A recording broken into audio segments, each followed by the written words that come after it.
നമുക്കമ്മയ്ക്കു വേണ്ടി. ഒരു തൈ നടാം കൊച്ചുമക്കൾക്കു വേണ്ടി. ഒരു തൈ നടാം 100 കിളികൾക്കു വേണ്ടി. ഒരു തൈ നടാം നല്ല നാളേക്കു വേണ്ടി. ഒരു തൈ നടാം നമുക്കമ്മയ്ക്കു വേണ്ടി.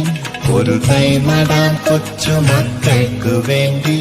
ഒരു തൈ നടാം 100 കിളികൾ